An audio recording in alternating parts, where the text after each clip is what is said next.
안녕하세요. 살다 살다 별일 다 겪는다고 하지만 저 역시도 재밌었던 일화를 한번 들려드리고자 이 글을 쓰게 되었어요. 전 서울에 살고 있는 50대 여성이에요. 남편과는 23살 대학교 캠퍼스 커플로 만났어요. 대학교를 졸업하고 남편은 바로 공무원을 한다며 공부에 전념하기 시작했고, 남들이 취직하고 각자의 삶을 개척할 때 남편은 공무원을 위해서 끊임없이 공부만을 해야 했어요.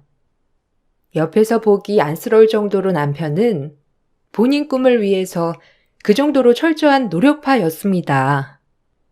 어려서 가난하게 살았던 남편은 평생 직장을 가지고 싶다며 공무원으로 방향을 전환한 거였어요. 그렇지만 주변에서 졸업 후 취직을 하고 유학을 가는 친구들이 많았기 때문에 남편은 본인이 계속 학생이라는 점으로 위축되어 가더군요. 빨리 내가 자리를 잡아야 결혼도 하고 널 호강시켜 줄 텐데. 그래도 꼭 꿈 이뤄서 너 행복하게 해줄게. 걱정하지 마. 아니야, 괜찮아. 아직 우리 나이도 뭔가를 도전해 볼 텐데 뭘. 지금 하고 싶은 공부 실컷 하고 이루고 싶은 거 있으면 지금 이뤄. 어, 내가 꼭 호강시켜 줄 테니까 좀만 기다려줘.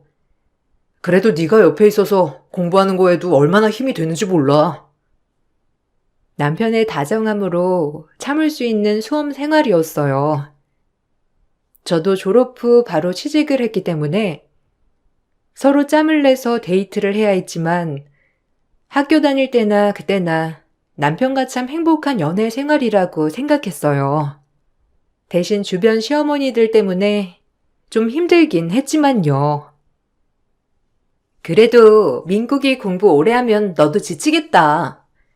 우리는 회사원을 만나야 할 때잖아. 너 그럼 결혼은 미룬 거야? 민국이랑 결혼은 약속했으니까 시험 기다려줘야지. 그리고 나도 회사 일이 바빠서 지금 당장 결혼 생각도 없고. 그래도 그게 아니다. 민국이 시험 만약에 안 되면 너 어떡할래? 그래도 괜찮아? 지금부터 네가 바운더리를 확실히 쳐놔야 해. 언제까지 기다려주겠다, 뭐 이런. 안 그럼 아까운 네 청춘만 다 날린다. 내 말 잘 명심해서 들어. 주변 시어머니들의 기세로 좀 지쳤지만 그래도 저희의 사랑은 굳건했고 저희 둘은 변하지 않는 마음으로 더 의지하게 되었어요. 그렇게 서로 다독이며 남편의 수험 생활을 보냈는데 참 야속하게도 한 번의 시험에 붙지 못했고 남편은 4번 만에 7급 공무원으로 시험에 붙게 되었습니다. 그 사이 저는 30대가 넘어버렸고 친정에서는 이제 슬슬 결혼을 하라고 재촉을 하시더라고요. 아무래도 혼기가 꽉 찬 딸이 시집도 안 가고 이렇게 있을까봐 걱정이 된 부모님이었죠. 저도 이제 좀 걱정이 되었지만 걱정을 한 것이 무색할 만큼 남편은 공무원이 되고 2년 후에 저에게 결혼을 하자고 했고 저희는 결혼을 하게 되었어요. 상대적으로 남편 집보단 저희 집이 넉넉했던 터라 감사하게도 부모님이 제가 결혼하면서 많은 걸 해주셨어요. 오히려 친정에서 이렇게 많은 것을 해주자 남편은 부담스러워했고 죄송스러운 마음을 많이 비추기 시작했어요. 네 오빠랑 너랑 단둘이 있는데 이것저것 해주고 싶어서 그러는 거니까 장서방한테도 부담 갖지 말라고 해. 좀 더 여유가 있는 집에서 집 장만하고 하면 좋지. 그러니까 너도 너무 부담 갖지 마. 네 오빠 장가 갈 땐 이거보다 더 해줬어. 내가 미안해서 그러지. 나랑 장서방이 모아놓은 돈으로 충분한데. 그래도 고마워, 엄마. 아빠 보고도 고맙다고 전해줘. 그리고 아마 민국이도 좀 부담스러워 할 거야. 본인들 사는 형편이 그런데 우리가 이렇게까지 하면 어떻겠어. 아유, 뭐 어때? 민국이도 이제 내 아들인데 그냥 부담 갖지 말고 받으라고 해. 엄마가 해주고 싶어서 하는 거니까. 알겠지? 저흰 그렇게 친정의 도움을 받아 결혼을 했고 드디어 부부가 되었어요. 시어머니 또한 저에게 이런 부분에 대해 참 죄스럽게 생각하셨고 그럴수록 남편이 더욱더 위축되어 보였죠. 그래서 한편으론 마음이 좋지 않았지만 남편이 그렇게도 원하는 공무원이 되었기 때문에 조금이나마 자신 있어 보였어요. 꿈을 이루기란 현실적으로 쉽지 않으니 그 모습에 저도 너무 좋았죠. 남편은 청렴결백한 사람이었습니다. 남한테 피해 끼치는 것도 싫어하고 오로지 본인의 힘으로 모든 것을 이뤄나가는 사람 말이에요. 그래서 그런지 친정에서 도움을 주셨을 때 처음에 거절을 하기도 했는데 오히려 전 그런 모습이 남편에게 더욱 반하는 계기가 되었어요. 그리고 남편을 위해서 제가 더 잘하고 내조를 신경 써야겠다고 생각했습니다. 아이고, 우리 며느리한테 내가 못해준 게 너무 많아서 미안하다. 없는 집에 시집 와서 네가 고생이 많지? 항상 맞벌이 해야 하는 형편이고 남들처럼 집에서 내조나 하면 얼마나 좋아. 한없이 미안하다 정말. 우리 아들도 없는 집에 태어나서 고생을 참 많이 하고 자랐는데 내가 죄인이지. 그래도 네가 우리 민국이 옆에 있어서 얼마나 다행인지 몰라. 에이, 아니에요, 어머님.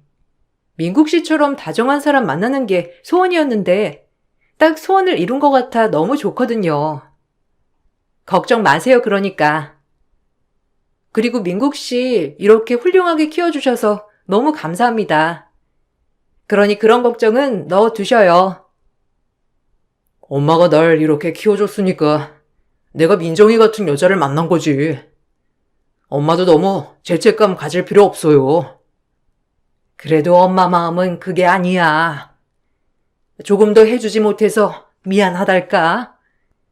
아무래도 하나밖에 없는 아들인데 어려서부터 못해준 것만 생각이 나서 그러지. 민정아, 고맙다. 너같이 고운 애가 우리 집에 시집와서 내가 얼마나 고맙고 든든한지 몰라.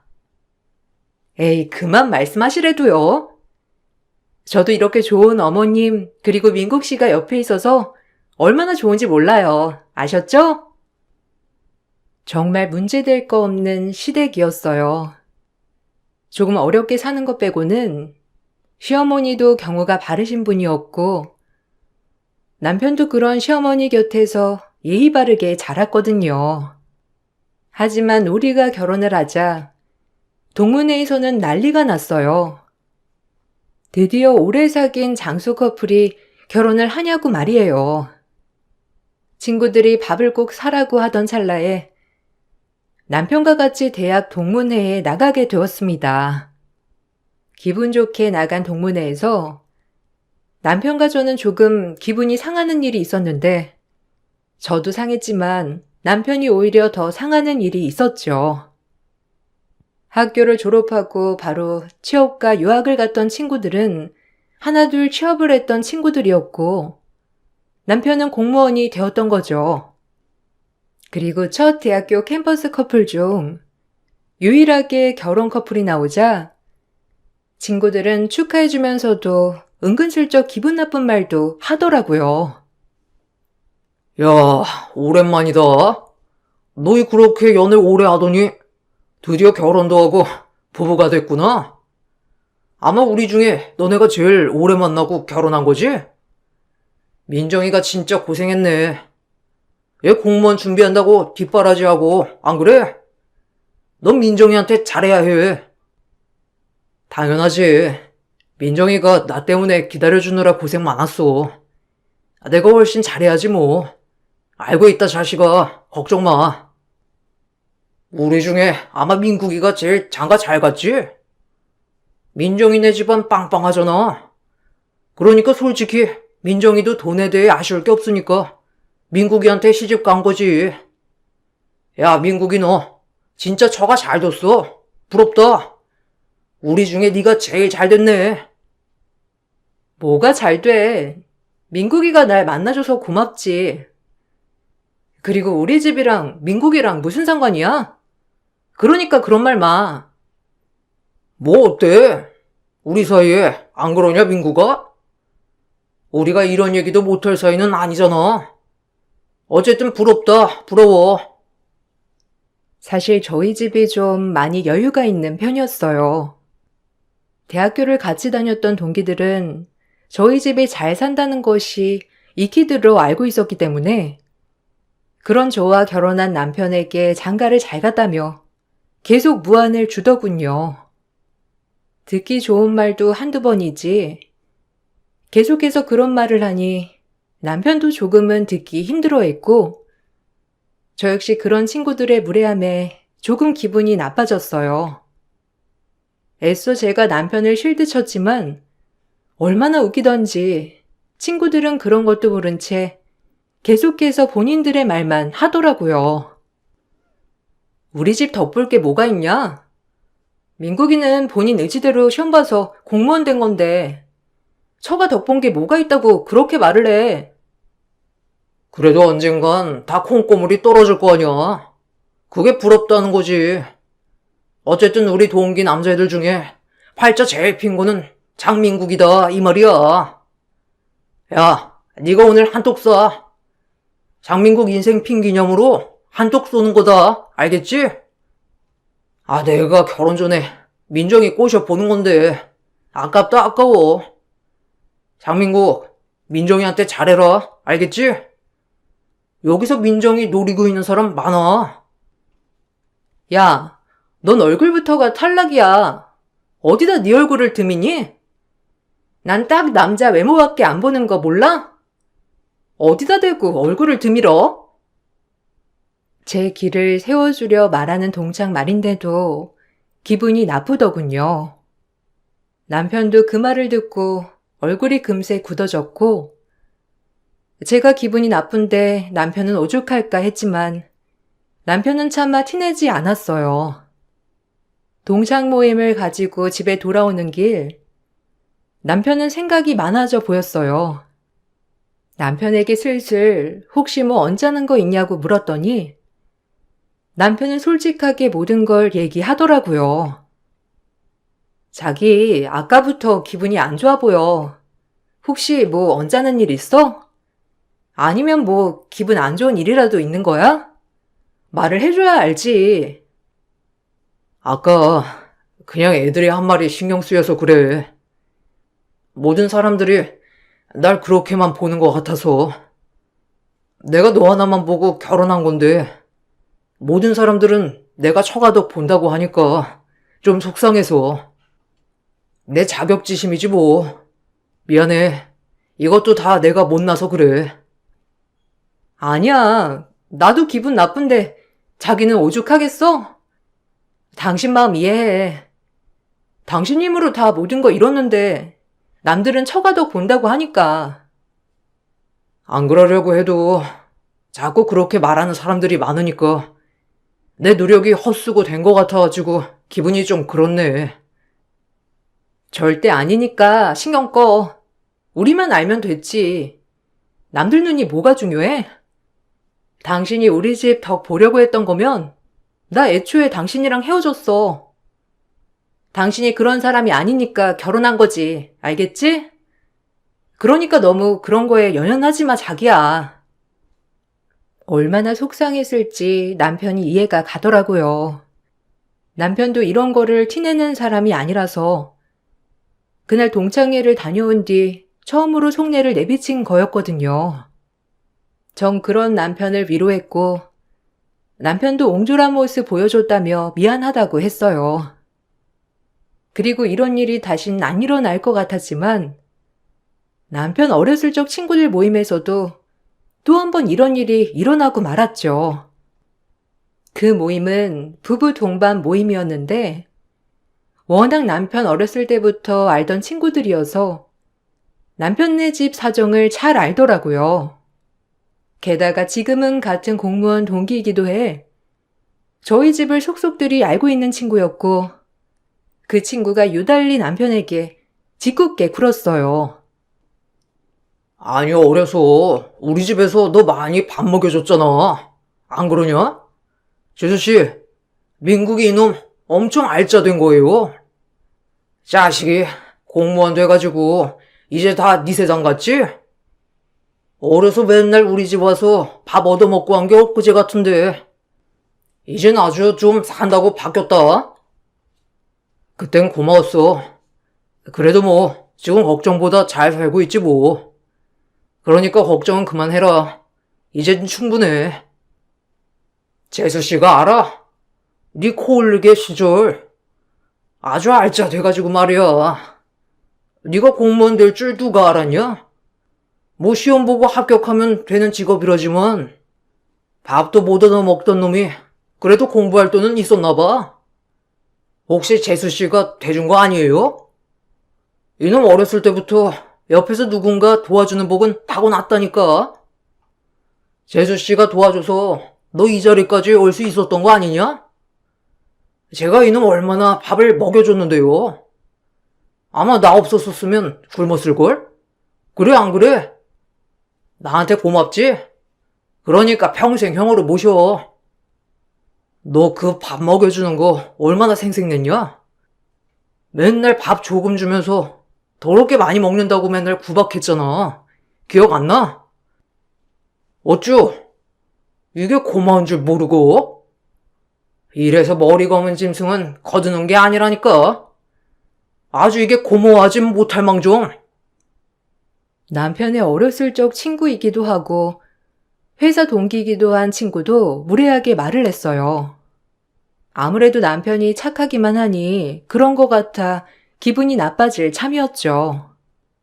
제가 그 동기한테 화낼 틈도 없이 남편이 얼마나 화가 났으면 그 자리에서 그만하라고 소리를 쳤어요. 남편이 소리를 치자 그 동기도 놀랐는지 멋쩍어 했고, 사실 통쾌하기도 했지만 선한 남편이 이렇게 화를 낸 것을 보니 마음이 좀 좋지 않더군요. 그동안 얼마나 참기만 했을지 짐작이 가지 않아서 말이에요. 그만 좀 해라. 언제적 얘기 가지고 그러냐? 참나. 너 나한테 무슨 콤플렉스 있어? 회사에서도 내가 더 신임 받으니까 오늘 일부러 대놓고 갈구는 거 아니야? 회사에서 못 그러니까 작작해라. 진짜 보기 안 좋아. 듣기 좋은 소리도 한두 번이지. 뭐? 참나. 개구리 올챙이 쪽 생각 못하고 너 말이면 단 줄 알아? 이게 어렸을 때 피죽도 못 얻어 먹던 게 참 많이 컸다. 너야말로 그만해라. 어릴 때 얘기 지겹지도 않냐? 너 공부 못해서 맨날 뒤지게 맞았던 것만 봐도 지금 왜 맞았는지 알겠어. 천성 안 변한다더니 재수씨도 아냐? 오늘 그 재수씨 안 오셨네. 내가 오면 네 학창시절 얘기 다 했을 텐데 아쉽다 아쉬워. 와, 꼴랑 그 공무원 사회에서 인정 좀 받는다고 얘가 날 물러보네. 너 나 몰라? 학교 다닐 땐 나한테 깝죽거리지도 못했던 게 오늘 좀 엉긴다 형한테. 내가 너보다 진급 먼저 하면 넌 나가리야 이놈아. 알겠냐? 그러니까 잘하란 말이야. 남편의 동기는 멋쩍은지 연신 소주를 들이켜며 말을 아끼더라고요.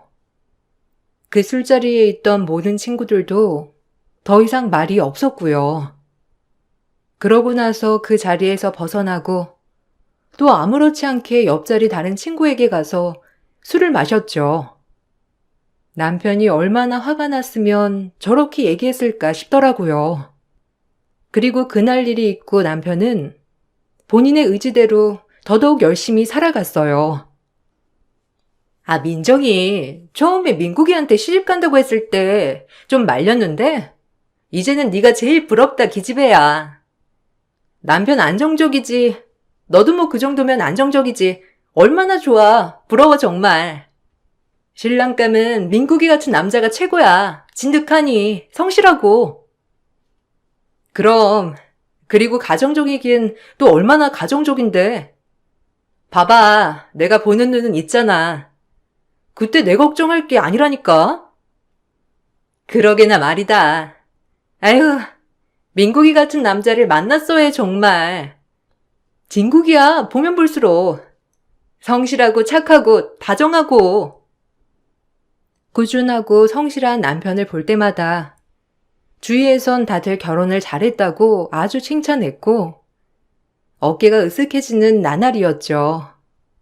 남편이 열심히 밤낮 없이 일하면서 노력한 결과 남편은 남들보다 진급이 좀 빨랐어요. 회사에서도 신임을 많이 얻고 남편이었지만 정말 존경스러운 사람이었습니다. 현실에 안주하지 않고 매일 영어 공부며 회사 꾸준 일이며 그 정도로 남편은 성실 아니면 시체였죠. 저희가 아이를 낳았을 땐 제발 남편만 닮게 해달라고 늘 바랬을 정도였답니다. 친정에서도 그런 남편의 성실성을 참 높게 사셨는데 뭐든 열심히 하고 항상 좋은 모습을 보여주는 남편에게 고맙다고도 하셨어요. 하여간 우리 장서방 보면 대단해. 어쩜 이렇게 한 가지 일에 저렇게 뚝심 있게 몰두할까? 진짜 성실성 하나만은 최고야. 내가 남편 잘 골랐지 뭐. 회사에서도 동기 중에 진급도 아마 제일 빠를걸? 그치 자기야? 그게 다 왜 그런 거겠어. 공무원 사이가 그렇게 냉철한데 그래도 인정을 받은 거잖아. 진짜 아무리 봐도 내 남편 정말 대단한 것 같아. 에이, 아니에요. 뭐 제가 열심히 살아야 민정이도 그렇고 저희 아이들도 잘 클 수 있죠. 그래서 원동력이 되는 거고요. 내가 아주 딱 알아봤어, 우리 장서방. 여자는 이런 남자한테 시집을 가야 행복한 거야. 하여튼 고마워, 장서방. 정말로. 천성이 부지런한 남편 덕분에 많은 돈은 아니었지만 그래도 행복하다고 여기고 살았어요. 저도 맞벌이를 하고 있기 때문에 두 자녀와 남편 그리고 저 이렇게 살기엔 충분했죠. 공무원이 철밥통이라곤 하지만 일반 회사에 비해 벌이가 적어 사람들이 걱정을 많이 하기도 했거든요. 그렇게 저희는 소소하고 행복하게 살아갔습니다. 그러던 중 제가 출장을 가게 되었고 마침 돌아오는 주에 남편 부부 동반 모임이 있는 주더라고요. 사실 모임에는 저희가 좀 크게 데인 적들이 많아 별로 가지 않았지만 시간이 많이 지나기도 했고 그동안 모임에 나가지 않았기 때문에 이번엔 꼭 나오라고 남편 친구들이 얘기를 했다고 했어요. 이번엔 안 나가면 안 될 것 같은데. 오랜만에 애들이 얼굴 좀 보자고 해서 우리 한동안 안 나갔었잖아. 그러게, 난 괜찮은데 꼭 가면 속 뒤집어 놓는 인간들 때문에 그렇지. 그럼 나 출장 끝나고 돌아오는 날에 바로 모임 장소로 갈게. 자기 먼저 가 있어. 아무래도 난 좀 늦을 수도 있을 것 같네. 그래도 뭐 시간 많이 지났으니까 괜찮겠지. 이렇게 약속을 잡고 전 출장을 갔고 돌아오는 그날 부부 동반 모임 장소로 가게 되었습니다. 역시나 많은 친구들이 와 있었고 오랜만에 보는 거라 어색하더라고요. 저희의 속을 뒤집던 남편 회사 동기도 와 있었고요. 하지만 남편에게 듣기론 공무원 생활을 갑갑하게 여겨 회사를 그만둔 뒤 일반 유통회사 하청 업체를 차렸다고 했어요. 아무래도 사업을 하다 보니 공무원보다는 벌이도 많을 것이고 얼굴 때깔도 달라졌더라고요. 그 동기는 남편을 보자마자 역시나 호랑이가 먹이를 발견한 것처럼 남편에게 슬금슬금 다가오더군요. 아무래도 본인이 못 버티고 그만둔 공무원 생활을 남편은 계속해서 열심히 하고 있다는 것도 인정하기 싫은 눈치였죠. 남편은 7급에서 시작해 5급이 되었고 그 사이 연봉도 많이 올랐거든요. 어이, 오랜만이다, 장민국. 잘 지냈냐? 참, 그 답답한 사회에서 그래도 잘 버티네. 임마, 그래도 남자가 좀 포부가 있어야지. 어렸을 때도 좀 소심하더니 아직도 거기 답답한 데서 그냥 우물랑 개구리처럼 있는 거냐? 역시 너는 너다. 답답하다니. 뭐 조직 생활이 너에 안 맞을 순 있었지만 난 잘 맞아. 진급도 빨리 한 케이스고 괜찮은데 뭘 그래. 그래도 그렇게 힘들어하더니 넌 그만두니까 얼굴이 폈다. 이래서 사람이 맞는 게 있나 봐. 잘 됐어. 너나 나나 잘 찾은 것 같아. 야, 합리화하지 마. 남자가 사업을 해야지. 무슨 공무원 그딴 걸 한다고? 난 후회한다, 후회해. 공무원 한 걸. 꼴랑 쥐꼬리만큼 주면서 일은 얼마나 시키는지. 너같이 답답한 스타일이나 공무원이 맞는 거지. 나같이 화통한 스타일은 안 맞아. 알아? 그래, 그렇게 생각해. 그래도 회사는 좀 잘 되나 봐. 나랑 같이 일했을 때보다 얼굴이 폈네. 그땐 죽상이었잖아, 너. 당연하지. 너 내가 얼마 버는 줄 알고나 하는 소리냐? 하긴 네가 뭘 아냐. 그 답답한 사회에서 처박혀 일하는데 아유 답답해. 진급해봤자 뭐 5급이겠지, 안 그래? 연봉 5천 받냐? 5천? 야, 그 돈으로 네 부인 밥은 안 굶기냐? 애들도 줄줄인데 돈 필요하면 연락해. 뭐 너 정도면 내가 이제 없이 돈 꺼줄 수 있지. 그 월급으로 아무래도 철밥통이지만 내 식구 먹고 살긴 힘들잖아. 순간 선 넘은 남편 동기의 말에 화가 나더라고요. 뭐든지 본인보다 절대 잘나면 안 될 것 같은 느낌으로 남편에게 말을 한다는 게 너무 꼴사나웠거든요. 그 자리를 박차고 제가 나서서 뭐라고 하려 하는데 순간 제 얼굴을 확인한 그 무례한 동기 아내가 동기 뒤통수를 후리더라고요. 그리고 그 즉시 동기는 어쩔 줄 몰라 하며 얼어붙었고 참 웃긴 광경이었어요. 당신 뭐 하는 거야 지금? 무례하게. 이분 민국 씨 와이프, 우리 회사 사주 딸이야. 얼른 실수했다고 꿇어 인간아. 뭐? 그럼 우리 회사에 물품 납품해주는 회사가 재수 씨네 회사였다고? 아, 그게 말이 돼? 아, 재수 씨네였구나. 아, 죄송해요. 이가 술이 많이 마셔서 실수했네요. 제가 대신 사과드릴게요. 그러니까 언제나 마세요. 네? 알고 보니 그렇게 남편을 깔아뭉개지 못해서 안달난 그 동기가 차린 회사는 저희 아빠가 운영하는 회사의 하청업체였어요. 그리고 저도 아빠 회사 일을 도와 일을 하던 중이었고 종종 그 동기 와이프를 본 적이 있던 터였는데 그 와이프가 이 무례한 동기 와이프일 줄이야. 대부분 거래는 와이프랑만 해서 사실 사업체 자체가 남편 동기 거인 줄 몰랐거든요. 정말 세상이 좁다고 생각했고 이 말을 끝으로 모든 사람들이 있는 곳에서 동기는 본인의 밥줄이 달린 일이라 그런지 저에게 무릎을 꿇고 아까와는 반대되는 말투로 얘기를 하더라고요. 참 이런 사람도 다 있구나 하면서 달면 삼키고 쓰면 뱉는 꼴을 제 눈앞에서 보여주더군요. 아, 재수 씨네 회사였군요. 아, 넉넉하고 여유 있게 사신다는 말은 들었는데 이 회장님 따님이실 줄은 몰랐어요. 혹시 제가 뭐 언짢게 한 건 없으시죠?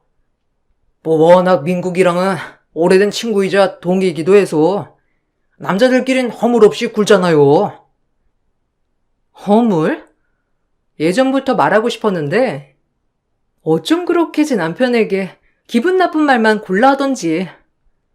사실 오늘도 진짜 기분 나빠질 참이었거든요.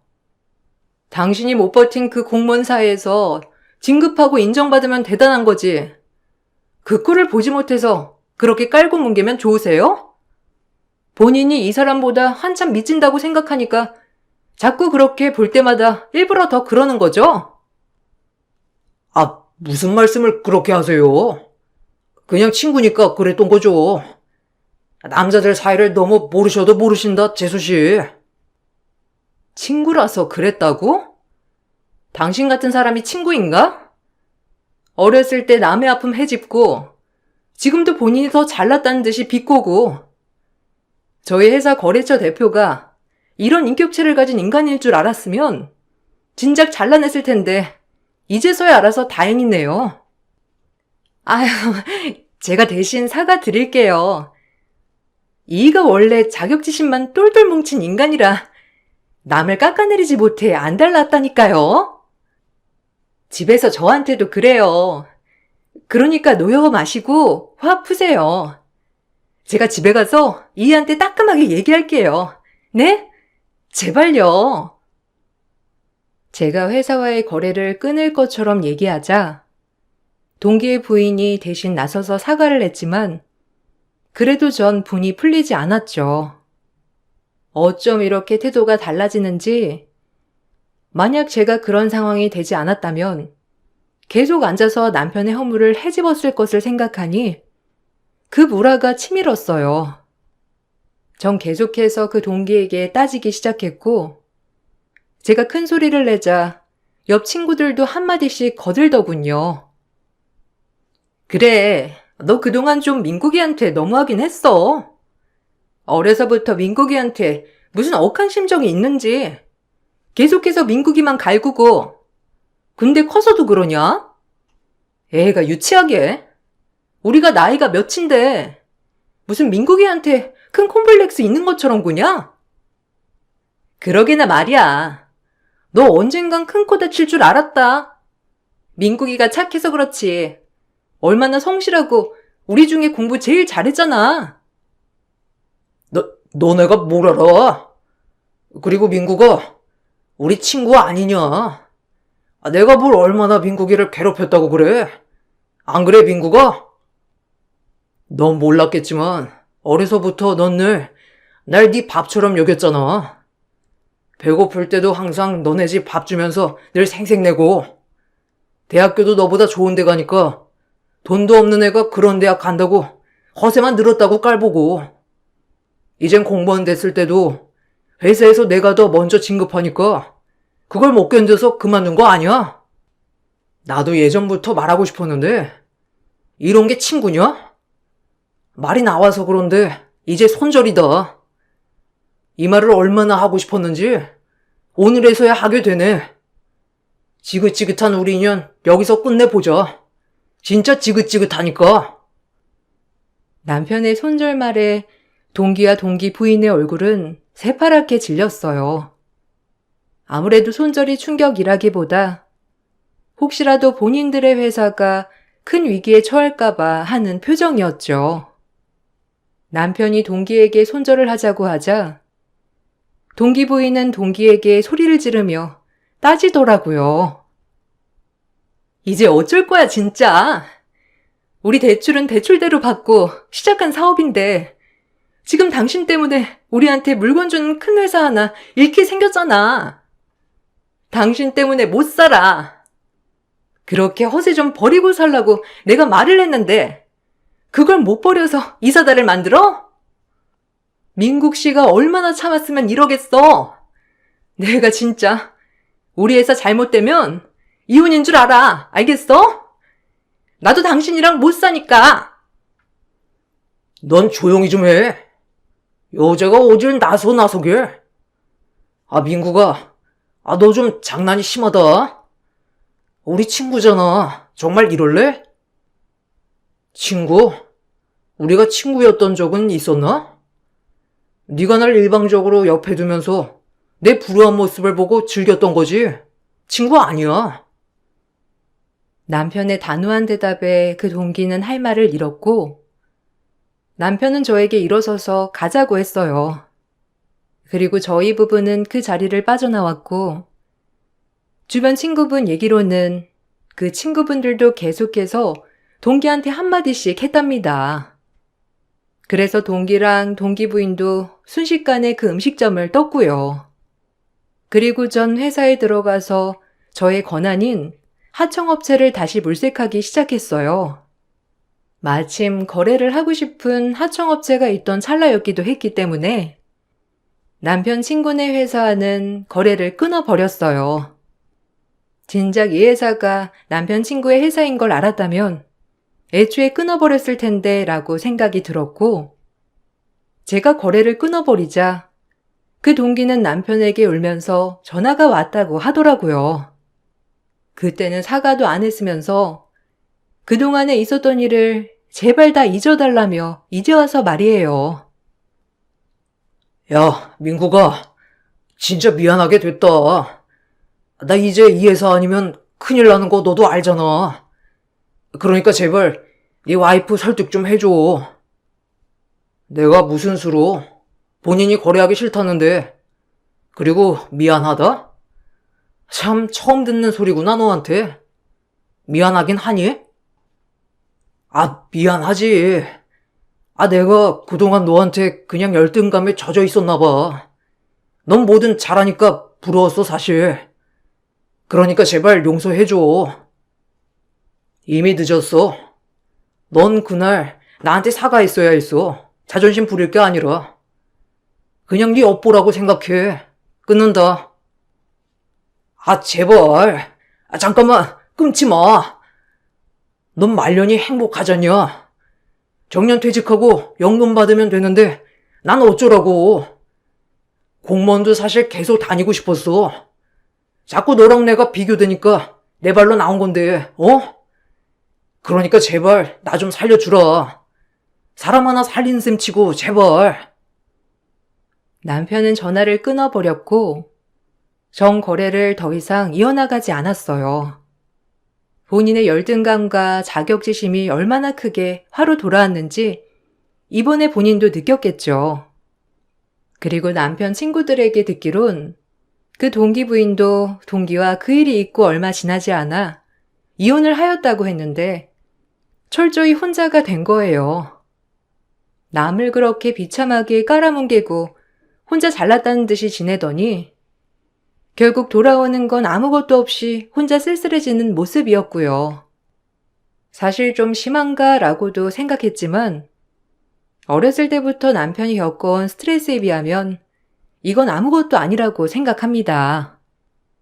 이 일이 있고 나서 오히려 남편 부부 동반 모임을 가게 되면 정상적인 친구들만 있어서 서로 위해주고 서로 아껴주며 얼마나 얘기도 잘 통하는지 몰라요.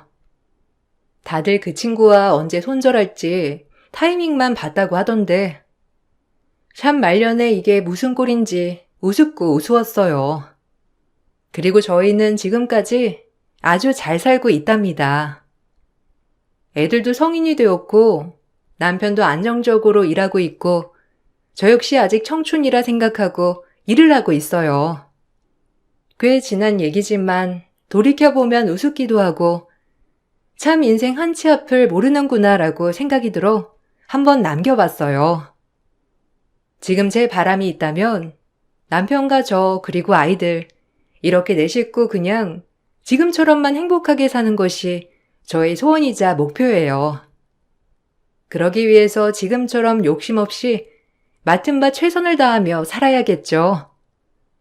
여러분, 제 글 읽어주셔서 정말 감사드리고 좋은 하루 보내시길 바랄게요. 안녕하세요. 저는 30대 후반 여자입니다. 정신없던 한 해가 지나가고 2022년이 다가왔네요. 많은 분들께서 새해가 되면 목표하신 것들이 이루어지길 바라고 그것을 향해 달려가실 텐데요. 저 또한 그래왔고 지금도 작년과 변함없이 잘 될 거라는 희망을 가지고 살아오고 있습니다. 새해가 됐다고 해서 바뀐 건 없지만 분명 좋아질 수 있을 거라 믿고 있습니다. 저는 남편과 꽤 오랜 시간 연애를 하고 결혼을 했는데요. 연애를 많이 해본 건 아니지만 이 사람과 함께 지내는 시간 동안 정말 행복했고 앞으로 남은 인생길을 같이 걸어가고 싶었습니다. 그래서 결혼을 목적으로 인사를 드리고 시부모님께서도 정말 좋아해 주셨어요. 처음 보자마자 하루빨리 결혼식을 진행하길 원하셨죠. 시부모님 두 분 다 너무 밝으신 성격을 가지고 계셔서 저와도 잘 맞는 것 같아 앞으로 큰 문제 없이 결혼 생활을 이어나갈 수 있을 것 같았습니다. 그렇게 양가 집안 상견례를 마치고 결혼식까지도 걸림돌 하나 없이 매끄럽게 진행이 되었죠. 그런데 결혼식을 올린 뒤 말도 안 되는 일들이 제 눈앞에 펼쳐지기 시작했어요. 정말 믿을 수가 없었고 눈앞이 캄캄해서 삶에 대한 희망까지 잃어버릴 정도였습니다. 제가 여러분들께 최근 3개월간의 기록을 전부 다 설명드릴 수는 없지만 겪었던 시간들에 대해 최대한 자세히 풀어보도록 할게요. 결혼하고 최근 한 달은 정말 행복했었어요. 제가 꿈에 그리던 삶이었고 눈뜨고 눈을 감을 때까지 사랑하는 사람이 제 앞에 있다는 게 실감이 나지 않았습니다. 남편도 좋은 사람이고 시부모님께서도 저를 딸처럼 대해주셔서 저 또한 잘하려고 많은 노력을 했었어요. 시댁 집안이 못 사는 형편은 아니라서 금전적으로는 부유한 편입니다. 그런데 한 달이 지난 시점에 저를 아껴주시던 시부모님의 행동이 조금씩 이상해지기 시작했어요. 주말에 시댁에 인사를 드리러 가도 얼굴빛이 어두우셨고 뭔가 불만이 가득해 보이셨죠. 처음 겪어보는 분위기라 어떻게 해야 할지 몰라 조심스럽게 입을 열었어요. 어머님, 요즘 안 좋은 일이라도 있으신 거예요? 아버님도 그렇고 평소와 분위기가 너무 다르셔서요. 제가 혹시 아버님 어머님께 실수라도 한 게 있는 거예요? 아니면 어디 편찮으신 곳이라도 있으신 건 아니죠? 저 왔는데 별 말씀도 없으시고 걱정돼서요. 네가 애니? 딸처럼 대해줬다고 해서 얘가 아주 시부모를 지 부모처럼 생각하고 있네. 너는 시댁이 편하니? 어머님, 그게 아니고요. 혹시 제가 실수한 게 있으면 말씀해 주셔야 앞으로 조심할 수 있으니까요. 저는 단 한 번도 아버님, 어머님을 저희 부모님처럼 편하게 생각한 적 없어요. 항상 조심하고 최대한의 예의를 갖추려고 노력했는걸요. 그래서 서운하다 이거니? 네가 내 아들과 결혼을 했고 이제 정식적으로 며느리이면 품위 있게 행동을 해야지. 아직까지 연애 때의 분위기를 버리지 못한 거야? 우리 집안이 그렇게 가벼워 보이디? 결혼하고 한 달이 지났는데도 아직까지 분위기 파악을 못하는 거야? 아니면 원래부터 눈치가 없는 거야? 며느리면 며느리답게 행동해야지. 어떻게 된 게 품격도 없고 하는 짓도 왜 이렇게 싸 보이는지 누가 보면 술집 여자인 줄 알겠네. 연애 때나 어머님이 먹히는 거지. 정식 며느리가 됐으면 남들 시선도 중요하게 생각해야 되는 거야. 내가 주변 사람들한테 술집 여자를 며느리로 들였냐는 그런 말을 들어야 되겠어? 너한테 싼 티가 흐르다 못해 넘쳐 보인단다. 적은 나이도 아니고 40을 바라보는 나이나 돼서 자기가 20대인 것 마냥 행동하면 되겠니? 네 직업에 맞게 처신하라는 거야. 무슨 말인지 알아듣겠어? 사람의 첫 이미지가 얼마나 중요한데 어딜 갈 때마다 그런 소리를 들어야 하니 내 속이 좋겠니? 이런 기분에 무슨 저녁을 먹겠어? 입맛도 싹 가셨다. 다음부턴 집에서든 밖에서든 나한테 앵기지 말고 거리를 두고 걷도록 해라. 그리고 옷차림도 웬만하면 정숙하게 입도록 하고 한 번만 더 살갑게 굴면 눈물을 쏙 빼놓을 줄 알아. 시부모님의 거침없는 말투와 표정들은 저를 당황스럽게 만들었어요. 분명 결혼 전에는 살갑게 다가가는 제 성격이 마음에 들고 집안의 분위기를 살린다며 좋아해 주셨었는데 갑자기 변하신 모습으로 저를 대하셔서 아무 말도 하지 못한 채 멍하니 시부모님을 바라볼 수밖에 없었죠. 마음에 들지 않는 부분들이 계시다면 그것 또한 고쳐야 앞으로의 결혼 생활에 문제가 없을 것 같아 제가 하고 싶은 말을 뱉기보다 앞으로 조심하겠다며 고개를 떨궜습니다. 시모는 시댁에 온 지 1시간도 되지 않은 저희 부부에게 이런 분위기로 얼굴 보며 같이 식사할 수 없다고 집으로 돌아가길 원하셨어요. 남편도 안 좋은 분위기를 살피는 듯 저에게 돌아가자며 눈치를 줬고 어쩔 수 없이 집으로 돌아오게 되었죠. 그리고 집에 가는 동안 차 안에서 너무 서러워 닭똥 같은 눈물을 쉬지 않고 쏟아내고 말았습니다. 결혼 한 달 만에 시부모님께 상처되는 말들을 듣게 될 거라곤 전혀 상상하지 못해서 너무 서러웠던 것 같아요. 남편도 자기 부모님이 이렇게까지 남의 시선을 예민하게 생각하고 있을 거라곤 예상하지 못했다면서 제 눈치를 살피고 있었네요. 그렇게 집으로 돌아와서도 서운한 마음은 쉽게 가라앉지 않았고 그날 이후 시부모님과 만나는 자리가 생기면 예전과 다른 모습으로 행동을 하게 되었습니다. 최대한 신경에 거슬리지 않게 거리를 두고 말 한마디도 입 밖으로 꺼내기 전에 한 번 더 생각한 뒤에 대화를 이어나갔습니다. 너무 달라져 버린 시부모님의 무뚝뚝한 모습은 저를 숨막히게 만들었어요. 제 성격이 원래 밝고 부침성이 좋아서 남들보다 정을 빨리 붙이는 편인데 시부모님께서는 그런 제가 애초부터 부담스러우셨던 것 같아 보였어요. 그래서 원래 성격을 억누르고 생활을 해야 되다 보니 결혼 생활에까지 지장이 생기고 말았습니다. 남편의 성격은 제 말을 들어주는 편이라서 말을 하지 않으면 거의 입을 열지 않는데 그런 성격 자체가 어느 순간부터 싫게 다가오더라고요. 당신은 나한테 관심이 없는 거야? 어떻게 된 게 내가 말을 붙이기 전까지 아무 말도 하지 않아? 요즘 나 너무 우울해. 내가 최근 들어 일 때문에 많이 바빠서 당신을 제대로 신경 못 써서 서운한 거야? 그런데 나도 워낙 할 일이 많잖아. 이런 건 이해해 줘야지. 당신이 요즘 우리 부모님 때문에 신경이 날카로워진 것 같은데 당신이 좀 이해해 줘. 뭘 이해해 달라는 거야? 이게 사는 거야? 내가 원하는 결혼 생활은 이런 게 아니었다고. 시부모님 얼굴 뵙고 싶지도 않아. 어떻게 결혼 전과 후가 이렇게까지 다른 거야?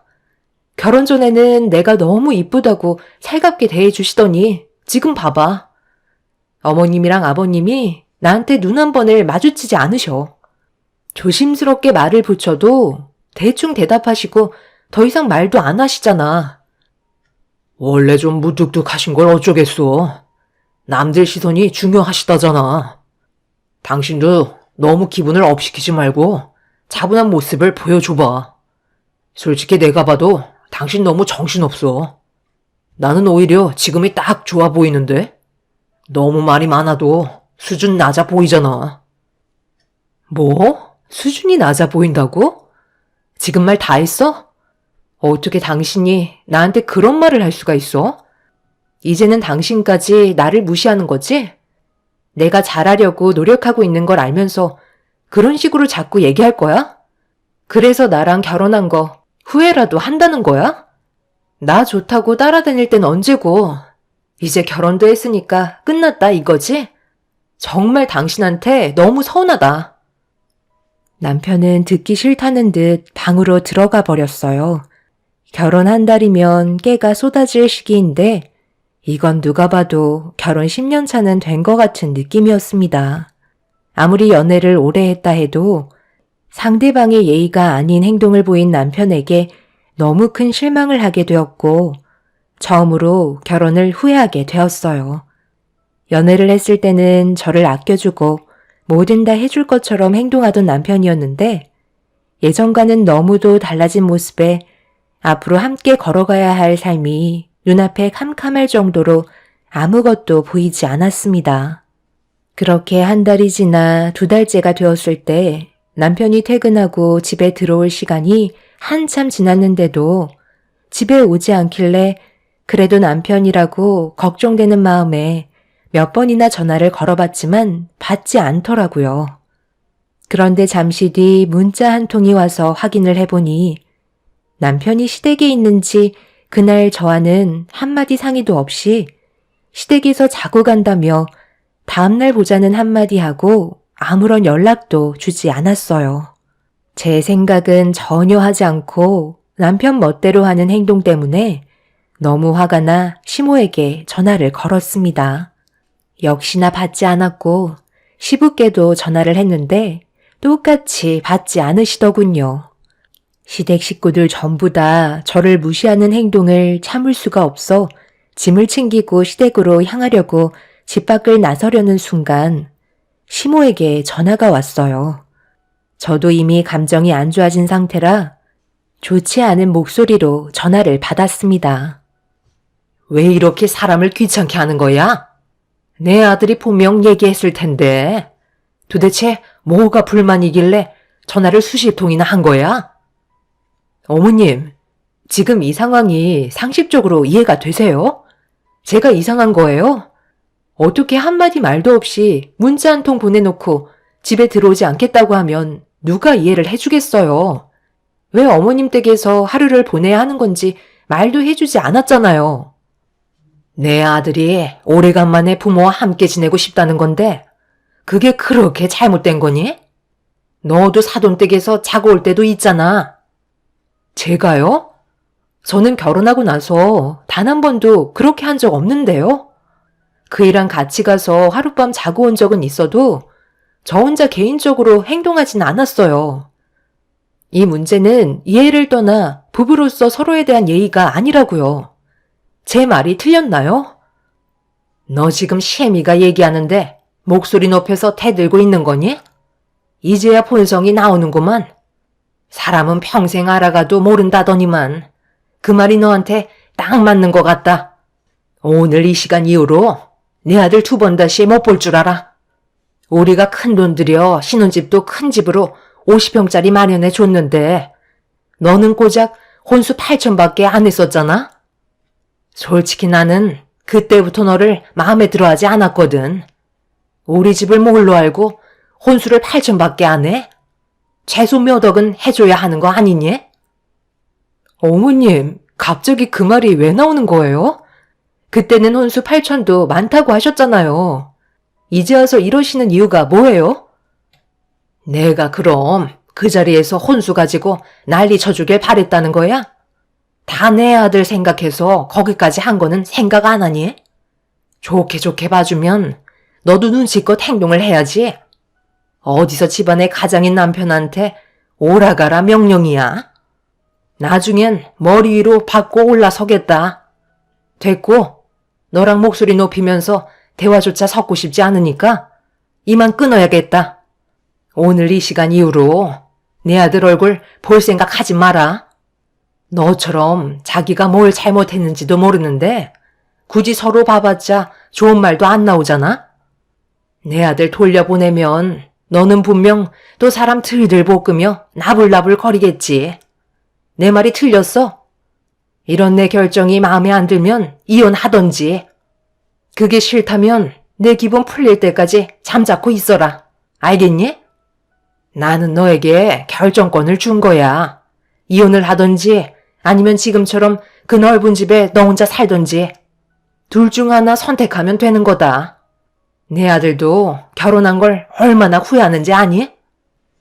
시모의 억지가 저를 미쳐버리게 만들었어요. 도저히 대화가 통하지 않았고 왜 이런 행동을 하시는지도 이해할 수가 없었습니다.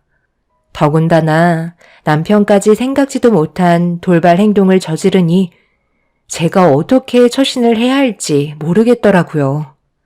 그날 정말 많은 고민에 빠지게 되었습니다.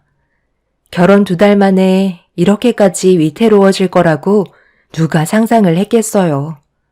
그래서 이혼을 하던 결혼 생활을 계속 유지하던 확실하게 짚고 넘어가야 할 것 같아 며칠 동안 고민 끝에 아침 일찍 남편에게 시댁으로 가고 있다는 문자 한 통 남기고 출발을 하게 되었습니다. 저도 더 이상의 미련은 없었던 것 같아요. 그래서 후회를 남기고 싶지 않았습니다. 결국 모두가 한자리에 모이게 되었고 침묵이 흐르는 가운데 제 얼굴을 보지 못하고 고개를 떨구고 있는 남편을 향해 질문을 했어요. 앞으로의 결혼 생활에 대해 진지하게 생각하고 있는지 아니면 그만 끝내고 싶은 건지 확실하게 물어봤습니다. 당신이 이렇게까지 멋대로 하는 사람인지 나는 정말 몰랐어. 미리 알았더라면 결혼은 생각하지도 않았을 거야. 나도 내가 이기적인 사람이란 거 알고 있어. 하지만 이게 내가 원하는 거야. 부모님도 나와 함께 시간을 보내고 싶어 하셔. 너도 그럼 들어와서 살면 되겠네. 50평짜리 집에서 뭐하러 혼자 버티고 있어? 그 집도 조만간 처분할 생각이다. 네가 우리 집에 들어와서 살면 나야 편하지. 요즘 몸도 힘들어서 가정부 하나 드릴까 했는데 그 자리 네가 들어오면 되겠다. 결국 이런 거였어요? 제가 어머님 댁에서 함께 살길 원해서 그런 거였네요.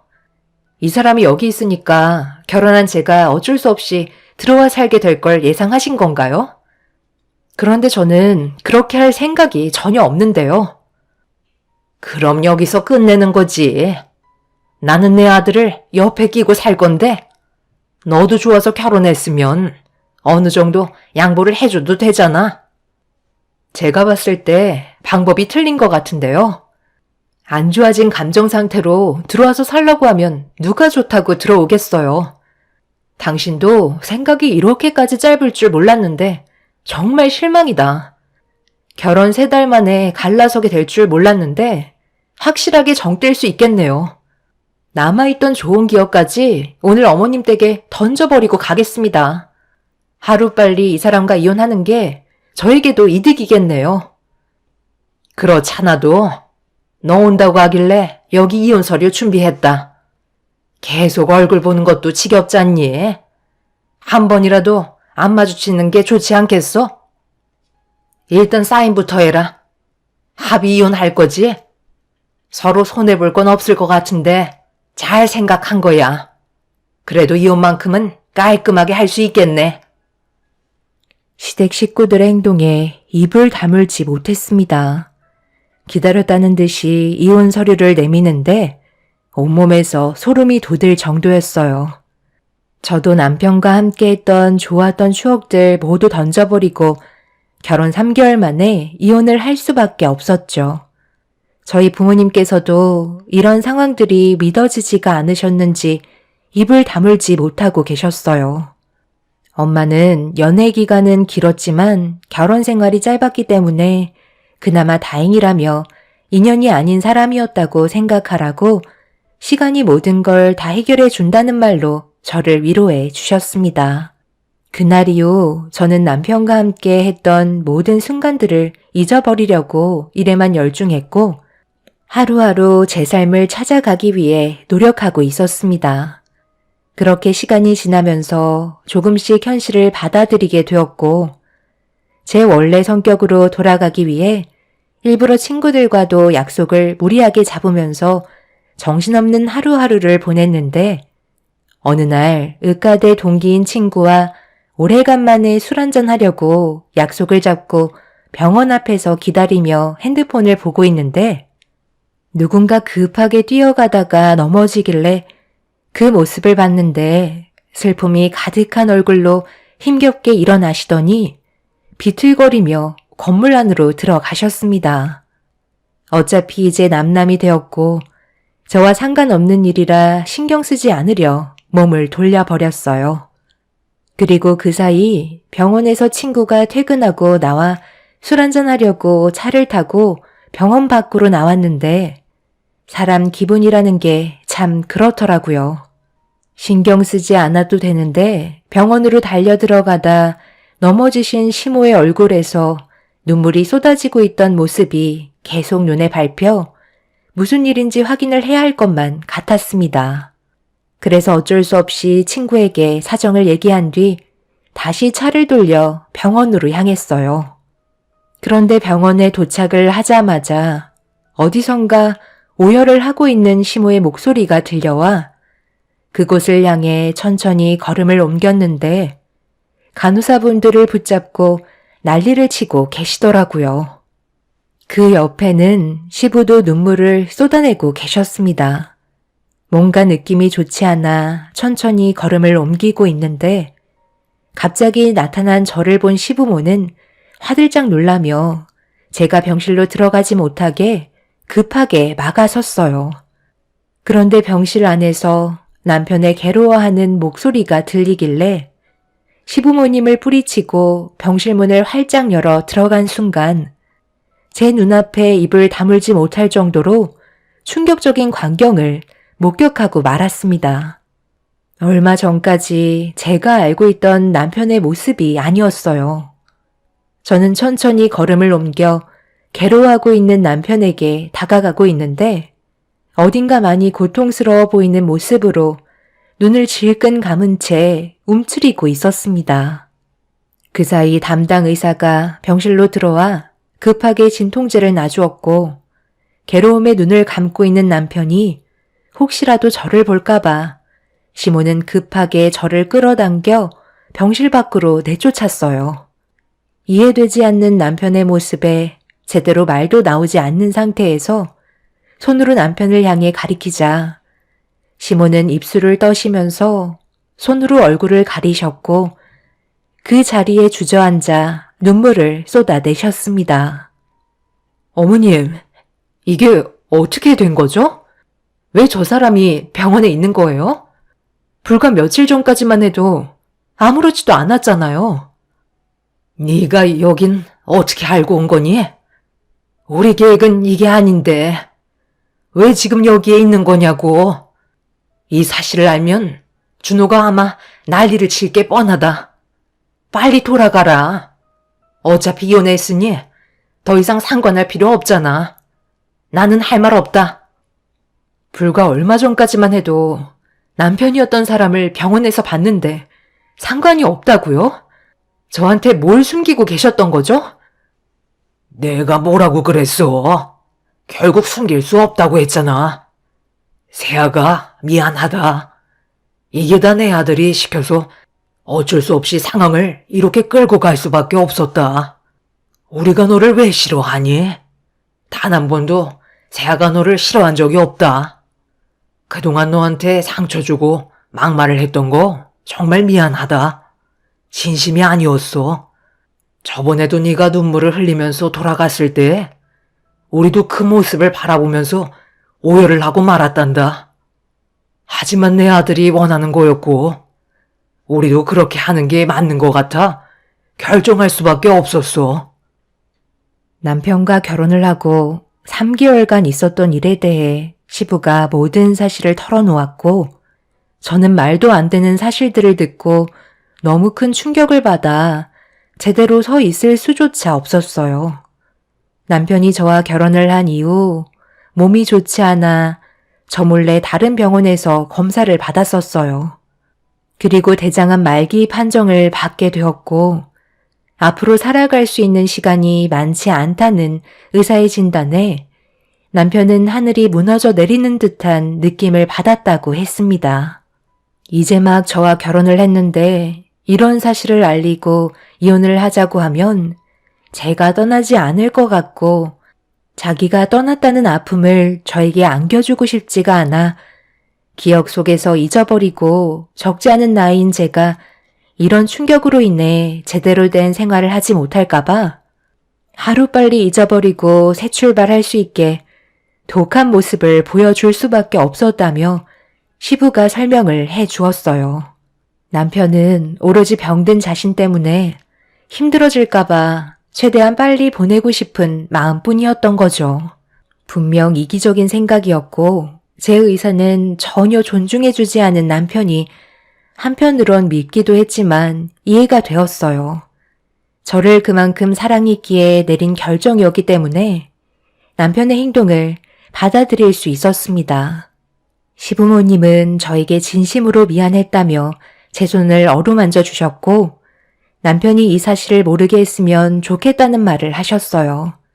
눈앞에서 괴로워하고 있는 모습을 보고 있는데 남편이 원하는 대로 해주길 바라는 시부모님 때문에 이러지도 저러지도 못하고 있다가 남편이 괴로워하고 있는 목소리가 제 두 귀에 들리는 순간 저는 더 이상 남편 혼자 외로운 싸움을 하게 놔두고 싶지 않았습니다. 결국 병실로 뛰어 들어간 저와 마주하게 된 남편은 많이 놀란 듯 저를 보다가 그동안 참아왔던 정신적인 고통이 한꺼번에 몰려왔는지 쉬지 않고 눈물을 쏟아내고 말았습니다. 고통스러운 몸으로 남편은 저에게 상처를 줘서 미안하다며 저에게 짐이 되게 하고 싶지 않았다며 괴로워하고 있었어요. 제가 암 전문이라 남편의 수술을 하다가 세상을 떠나면 그에 따른 죄책감으로 힘들어할까봐 다른 병원에서 치료를 받고 있는 거였습니다.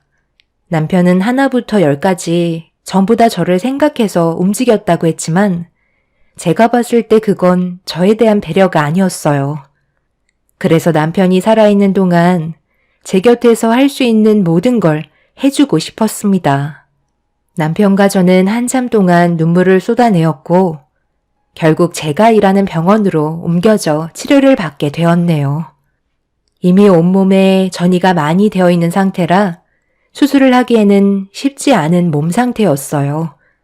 저 말고도 대장암 의료진 20여 명과 대장암이 주로 전이되는 간이나 폐를 보는 담당 의사까지 모두 참석해서 수술을 할 수 있는 부분부터 하나씩 처리해 가기로 회의를 마쳤습니다. 다행히 첫 수술은 성공적이었지만 기쁨도 잠시 회의 때 얘기했던 대로 이미 온몸으로 전이가 되어 있는 상태라 전신으로 퍼져나가는 암을 의료기술로 막기에는 역부족이었어요. 결국 모든 방법을 동원해 남편을 살려보겠다고 발버둥 쳤지만 남편과는 마지막 순간을 맞이할 수밖에 없었죠.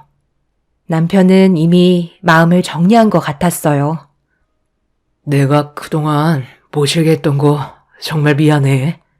이렇게 될 줄 알았으면 그렇게까지 할 필요가 없었을 텐데 당신이 겪게 될 아픔들을 보면서 눈을 감고 싶지 않았어. 사랑하는 사람을 혼자 남겨두고 세상을 떠난다는 게 너무 싫었어. 내 눈앞에서 슬퍼하는 당신의 모습을 보면서 눈을 감고 싶지 않더라고. 그래서 당신이 볼 수 없는 곳에서 생을 마감하고 싶었는데 결국 당신 앞에서 눈을 감게 되었네. 당신이랑 하고 싶은 일들이 정말 많았었는데 먼저 가서 미안해. 그래도 우리 연애 기간은 꽤 오래였잖아. 당신을 만나서 너무 행복했고 내가 살아있는 이유를 알 수 있게 해주는 단 한 사람이 당신이었어. 나는 내가 한 결정에 대해 후회한 적 단 한 번도 없어. 앞으로 당신한테는 좋은 날들만 펼쳐졌으면 좋겠다. 나도 당신을 만나서 정말 행복했어. 그래서 내가 결혼을 선택한 거잖아. 나는 지금도 후회하지 않아. 내 인생의 최고의 순간이었거든. 그리고 나도 몰랐는데 며칠 전에 알게 됐어. 나 임신이래. 당신 아이가 내 뱃속에서 자라고 있다고. 그동안 우리한테 여러 가지 일들 때문에 많이 힘들었잖아. 나도 제대로 먹지 못했고 당신 돌보느라 정신도 없어서 이혼 전에 임신이 된 줄 모르고 있었는데 생각보다 태아가 많이 작은 것 같아. 시간이 지나면 정상적인 크기로 돌아온다곤 하는데 지금은 그렇게 눈에 띌 정도는 아니야. 내가 전혀 모르고 살았을 정도였으니까. 뱃속에 있는 아이한테 아빠는 정말 좋은 사람이었다고 얘기해 줄게. 우리가 함께한 세월의 시간은 소중히 생각하며 앞으로 뱃속에 있는 아이한테 모든 걸 다 쏟아 부을 거야. 그러니 당신도 너무 걱정하지 말고 마음의 짐을 내려놨으면 좋겠어. 남편은 뱃속에 아이가 있다는 말에 눈물을 흘렸고 제 배를 어루만지다가 숨이 가빠왔는지 결국 더 이상 버티지 못하고 세상을 떠나고 말았습니다. 많은 의료진분들께서 남편을 살려보겠다며 심폐소생술을 진행했지만 남편은 더 이상 제 손을 잡아주지 않았어요. 제가 아무리 불러 외쳐봐도 남편은 저를 바라봐 주지 않았고 따뜻한 온기만 남아 있었습니다. 밖에서 이 사실을 전해들은 시부모님께서 비틀거리며 나온 저를 보고 오열을 하셨고, 제가 주저앉으면서 몸에서 떨어진 명찰을 시부가 집어들곤 저에게 건네주시면서 그동안 정말 고생 많았다며 오열을 하셨습니다. 시모는 저를 끌어안으시고 한참 동안 혼자 남겨진 저와 뱃속에 있는 아이가 불쌍하다며 미안해 하셨어요. 그렇게 남편을 떠나보낸 자리에 남겨진 저와 뱃속의 아이는 지금도 실감이 나지 않아요. 퇴근 시간만 되면 남편이 현관문을 열며 들어올 것만 같고 저에게 아낌없는 사랑을 줄 것 같은데 남편은 더 이상 저를 불러주지 않네요. 앞으로 뱃속에 있는 아이와 남은 인생 열심히 살아갈 테지만 현재 제가 받은 충격이 아직까지 가시지 않아 많이 힘든 상태입니다. 시부모님께서는 매일 제가 일하는 병원에 찾아오셔서 많은 관심과 사랑을 주고 계세요. 모든 것들이 진심이 아니었던 만큼 저에게 항상 미안해 하십니다. 모든 걸 이해하고 있는 저는 지금 현재의 삶을 받아들이고 앞만 보며 열심히 달려가려고요.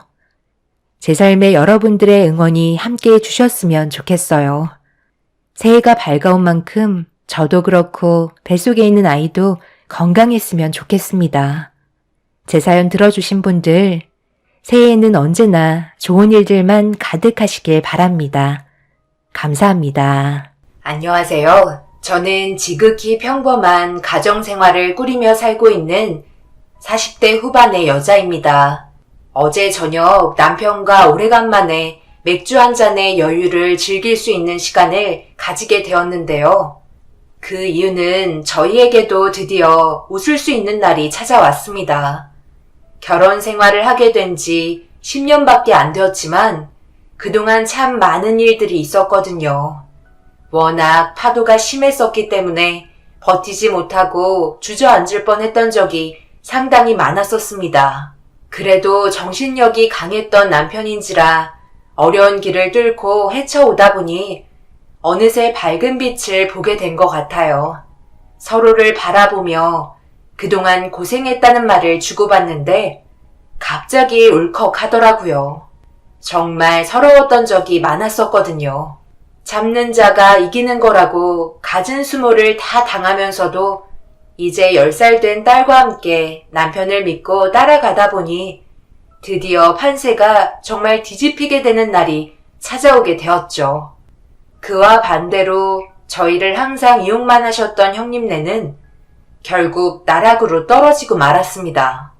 지금도 아마 땅을 치고 후회하고 있을 테지만 모든 건 자신들이 선택한 결정이었기 때문에 누구를 탓할 수도 없는 노릇이라 아마 피눈물을 흘리고 있을 겁니다. 여러분들께선 저희 가족의 상황을 어떻게 보실지 상당히 궁금합니다. 그래서 사연을 신청하게 된 이유도 어떤 생각을 가지고 계실지 소통을 하고 싶어 글을 올리게 되었어요. 많은 분들과 앞으로 남은 인생을 어떻게 살아가면 좋을지 의견 나누어 주시면 정말 감사하겠습니다. 남편과 결혼을 했을 당시 남편이 운영하는 사업은 문제없이 가파른 상승세를 보이고 있었어요. 그리고 저희보다 먼저 결혼한 형님네도 따로 사업을 하고 계셨지만 원금은 까먹지 않을 정도로 많지 않은 수익을 벌고 계셨습니다.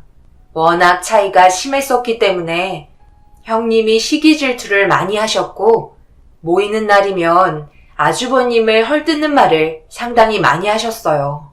미간이 찌푸려질 정도로 거침없이 뱉어대는 상처되는 말들이 듣기 거북할 정도였습니다. 결국 너무 지나치다고 생각하신 시부모님께서 한 소리 하게 되셨죠. 얘 큰애야, 너는 어쩜 한마디 하는 말도 가시가 왜 이렇게 많은 거야? 내 앞에서 태곤이를 계속 깎아내리면 듣는 내가 기분이 좋겠니? 입 밖으로 나오려는 말도 한번 생각하고 뱉어야지. 도대체 뭐가 불만이야? 너희들 먹고 살기 힘든 것도 아니잖아. 먹고 살기 힘들지는 않지만 그렇다고 풍족하게 사는 것도 아니잖아요. 도련님은 요즘 난리도 아니라면서요?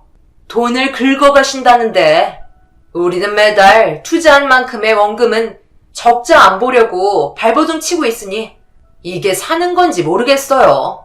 매일 같은 시간 쓰는 건데 우리가 이 모양 이 꼴이면 그건 당연히 태인이 아빠가 능력 부족 아니겠어요?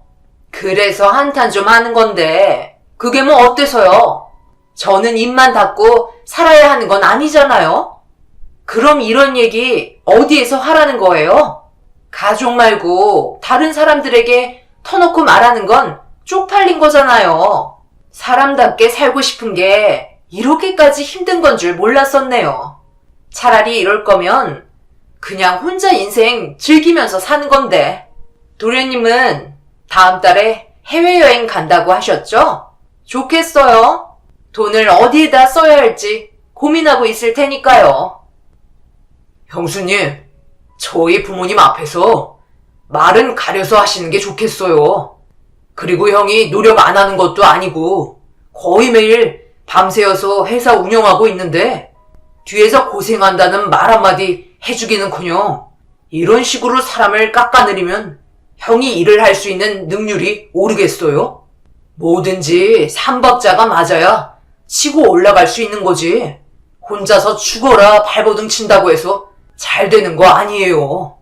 그런데 제가 봤을 때 형은 회사에 대한 애착이 상당히 강한 것 같은데 형수님은 뭐 하세요? 형이 벌어오는 돈으로 지인분들과 카페에 앉아서 수다나 떨고 분위기 탔다 싶으면 형수님이 저녁까지 전부 사지 않아요? 그러면서 열심히 일하고 들어온 저희 형한테 고생했다는 말 한마디 안 하시고 얼굴 보자마자 헐뜯으려 하시니 회사가 커질 수 있겠냐고요. 형수님이 뒤에서 내조를 잘해야 회사가 잘 커가지 않겠어요? 그렇게 불만이 많으시면 뭐하러 같이 붙어 사세요? 그냥 이혼하시는 게 좋겠네요. 듣고 있던 남편은 결국 참고 있던 감정이 터지고 말았는지 모두가 모인 자리에서 형님에게 막말을 퍼붓기 시작했어요. 거침없이 얘기하는 남편의 일침에 얼굴이 빨갛게 돼선 함께 섞이기 싫다며 자리에서 일어나더니 결국 집으로 돌아가셨습니다. 아주버님은 아무 말 없이 고개를 푹 숙인 채 술만 연거푸 넘기셨어요. 남편은 두 분이 이혼하길 원하고 있었어요. 하지만 아주버님은 자식에게 상처를 주고 싶지 않다며 자기가 부족해서 그런 거라고 형님을 감싸주고 계셨습니다. 집안의 가장으로서 성공하지 못한 삶을 자기 아내와 자식에게 물려주고 싶지 않다는 건 잘 알겠지만 그래도 매번 불만을 가지고 계신 형님은 좀 심한 것 같았어요. 그래서 시부모님께서도 이혼에 대해 진지하게 생각해보는 게 좋을 것 같다고 심각한 분위기로 얘기하셨습니다. 그렇게 형님이 없는 자리에서의 식사 자리는 오히려 편하게 느껴졌고 남편과 아주버님은 각자의 사업에 대해 서로 긴 대화를 주고받았습니다. 시부모님은 피곤하셨는지 먼저 시댁으로 들어가셨어요. 외식한 곳이 그래도 시댁과 가까운 곳이라 걸어서도 충분히 갈 수 있는 곳이었죠. 그렇게 몇 시간 정도 좀 더 대화를 나눈 뒤 각자의 집으로 돌아갔는데 남편은 집에 도착해서도 계속해서 한숨을 쉬고 있었습니다. 아무래도 자기 형의 일이 잘 풀리지 않아 걱정돼서 그런 것 같아 보였어요. 그런데 저와 잠시 대화를 하고 싶은지 소파에 앉아보라며 어렵게 고민거리를 꺼내 놓았습니다. 자기야, 아까 형이랑 많은 대화를 나눴었잖아. 그런데 말 못할 고민이 많더라고. 아무래도 회사 운영하는데 자금 순환이 생각보다 어려운 것 같아. 여유 자금도 없어서 조금씩 적자를 보고 있는 상황이고 대충 말을 들어보면 어느 정도 가능성은 있어 보이는 사업인데 안정권에 들어갈 때까지 여윳돈이 좀 있었으면 좋겠다더라고. 솔직히 나도 당신 만나기 전부터 사업이 잘 됐던 건 아니었어. 막 시작한 사업에 나를 좋게 본 대표님들이 투자 지원을 해주셔서 이렇게 성공할 수 있었던 거야. 그래서 내가 하고 싶은 말은 형의 사업이 잘 될 수 있게 우리가 어느 정도 안정될 때까지 투자한다고 생각하고 금전적으로 지원을 해주면 어떨까 싶은데 나 혼자 결정할 문제도 아니잖아. 당신은 어떤 생각을 가지고 있는지 궁금하기도 해서. 그러니까 당신은 아주버님의 사업이 일어날 수 있게 뒤에서 투자하고 싶다는 거잖아. 이 문제는 상당히 신중해야 되는 거 알지? 우리도 자칫하다간 어려워질 수도 있는 문제라고. 그리고 아주버님은 가족이라 안 그러시겠지만 가족이라는 게 돈과 연결되어 있으면 분명 불행도 같이 쫓아온다는 걸 알고 있어야 돼. 나보다 이런 건 당신이 더 잘 알겠지만 언제나 나는 당신 의견을 존중하니까 이번 결정도 신중하게 생각하고 진행했으면 좋겠어. 어떤 결정을 하더라도 항상 당신 뒤에는 나와 우리 딸 다혜가 있다는 걸 잊지 마. 저는 남편의 결정을 존중해주기로 했어요. 점점 자존감이 떨어지고 있는 자기 형을 보고 있는 남편이 괴로워하는 걸 저 또한 보고 싶지 않았습니다. 그리고 저희에게 필요한 자금 외엔 아주버님의 사업에 투자를 해드렸고 원활한 자금 융통이 이루어지면서 만들어지는 제품들도 제때에 납품이 이루어졌습니다. 남편은 믿을 사람은 가족밖에 없다며 어려웠을 때 도와줘야 한다면서 불안정했던 관계를 원활하게 만들었고 사업이 조금씩 잘 되어가니 형님도 입이 귀에 걸리셨어요. 그리고 항상 부정적인 말들만 늘어놓으셨던 분이 아주버님을 떠받들면서 가족 모임을 할 때마다 자기 남편이 최고라고 좋은 말들만 늘어놓으셨네요. 아주버님은 사업이 잘 될 수 있었던 게 전부 남편 때문이라며 고마워하셨어요.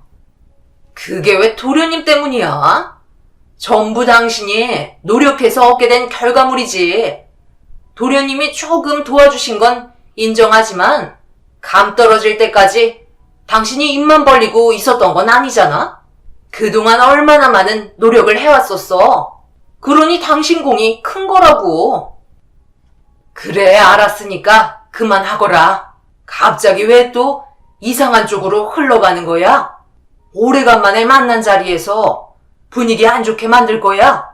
한 번만 더 그때처럼 자리 박차고 먼저 일어나서 가버리면 나도 그냥 두고만 보고 있지 않을 거다. 어머님은 항상 나한테만 뭐라고 하셔. 제가 뭐 틀린 말 했어요? 오늘 같은 날 그냥 저희 남편 잘했다고 띄워주면 되는 거잖아요. 왜 또 열을 올리고 그래? 그만 좀 해. 어찌됐든 이렇게까지 사업이 잘 될 수 있었던 건 금전적으로 도움을 많이 준 승주 덕이 크다고. 우리가 그동안 자금이 많이 모자라서 상당히 힘들었잖아. 그걸 뚫어준 게 승주인데 고맙다는 말 한마디 하는 게 그렇게 힘들어? 당신은 하나부터 열까지 자기보다 잘 되는 사람이 있으면 상당히 열등감 느끼더라. 모이기만 하면 형님의 시기 질투를 들어야만 했고 그 모습을 지켜보고 있던 저는 참 한심하게 느껴졌어요. 왜 이렇게 삶을 힘들게 만들어 가시는지 형님의 인생이 답답하기만 했어요. 만날 때마다 이런 식으로 분위기가 만들어지니 날이 가면 갈수록 모이는 것도 꺼려지게 되더라고요. 모든 게 자기 중심적으로 돌아가야만 기분이 풀어지다 보니 형님의 비위를 마치는 것도 하나의 숙제처럼 느껴지기 시작했어요. 그래도 인상 쓰면서 아주버님을 헐뜯는 말을 가족 앞에서 하는 것보다 좋은 말만 하려는 모습이 그나마 보기 좋아 아무 말 하지 않고 넘어갔습니다. 저도 할 말은 많았지만 제가 입 밖으로 불만을 뱉는 순간 그동안 위태롭게 가족관계를 유지해왔던 것들이 전부 무너지게 될 거라는 걸 알고 있었기 때문에 조용히 입을 닫고 있었어요. 그런데 동서는 할 말이 그렇게 없어? 표정은 나에 대해 상당한 불만이 많은 것 같은데. 하고 싶은 말 있으면 해봐. 제가 무슨 할 말이 있겠어요. 저는 지금처럼 시간 될 때 서로 얼굴 볼 수 있는 것만으로도 좋은걸요? 형님도 그렇죠? 당연한 거 아니야? 나도 아버님, 어머님 건강하게 잘 지내고 계신 모습 보려고 나온 건데 동서는 내가 그렇게 안 보이나 봐? 네? 저는 그냥 저와 같은 생각을 가지고 계시지 않냐고 여쭤본 건데요. 다른 쪽으로 오해하지 마세요. 저 잠시 화장실 다녀올게요. 형님은 제가 한 말에 갑자기 예민하게 받아들이려 하길래 급하게 상황을 정리해야 할 것 같아 자리를 피해야만 했어요. 그렇게 한숨 돌린 뒤 멀리에서 분위기를 살펴보니 서로 웃고 떠드는 모습을 확인하게 되었고 그제서야 숨을 돌릴 수 있었어요. 저도 웃는 얼굴로 자리에 앉았고 다행히도 그날은 그나마 모임을 한 날 중에 제일 무난하게 마무리할 수 있었습니다. 그날 이후 아주버님의 사업은 점점 더 확장이 되었고 남편이 투자했던 금액도 전부 돌려받을 수 있었어요. 그리고 5년 정도 시간이 지난 이후부터 아주버님의 사업은 저희와는 비교도 안 될 정도로 상당히 커지게 되었습니다. 그와 반대로 저희는 점점 제자리 걸음만 하게 될 뿐 더 나아가질 못하고 있었어요. 그 이유는 경쟁 업체도 많아지긴 했지만 다른 사업자들이 단가를 많이 낮추게 되면서 저희와 오랜 시간 거래를 했던 분들까지 다른 업체로 발길을 돌렸습니다. 하나 둘 계약했던 업체들이 빠지게 되면서 조금씩 사업장을 줄여나갔고 대처해야 할 다른 방법을 찾아야만 했어요.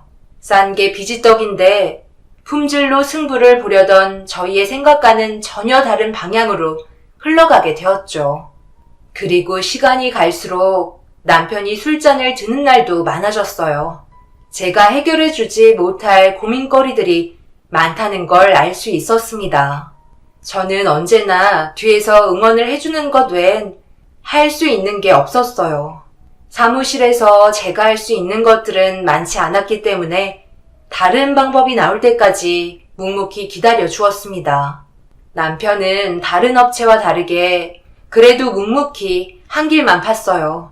단가를 낮추는 만큼 품질에 영향을 많이 주기 때문에 사업을 줄여도 언젠가 다시 우리에게 기회가 올 거라고 믿고 있었습니다. 하지만 등을 돌린 업체들은 다시 돌아오지 않았어요. 요즘 사업이 힘들어졌다며? 계속 이대로 유지하려는 거야? 그러다 큰일 날 것 같은데. 일단 숨을 돌리는 게 좋지 않겠어? 나 살자고 품질 낮은 제품을 팔 수는 없잖아. 그건 나중에 나에게 다시 되돌아올 게 뻔하다고. 그래도 지금은 우리를 믿고 거래하시는 분들이 몇 분 계시니까 그거 보고 가야지. 사업은 나중에 다시 일으키면 되는 거야. 형은 요즘 아주 잘 나간다며? 잘 나가긴. 나도 지금은 유지만 하고 있는 중이거든. 사업을 너무 크게 벌려놔도 관리하는 것도 힘들 것 같아서 지금은 정책이야. 그런데 너희 영수는 잘 알지도 못하면서 잘 될 때 멈추지 말라고 뒤에서 나를 계속 밀어붙이네.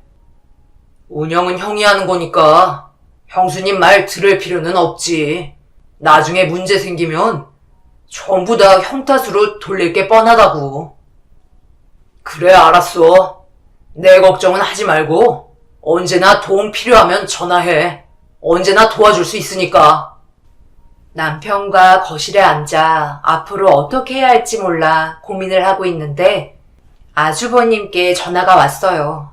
아무래도 자기 동생이 어려워진 상황을 뒤에서 보고만 있을 수는 없었는지 힘들어지면 도움을 주려 생각하고 계신 것 같아 너무 고마웠어요.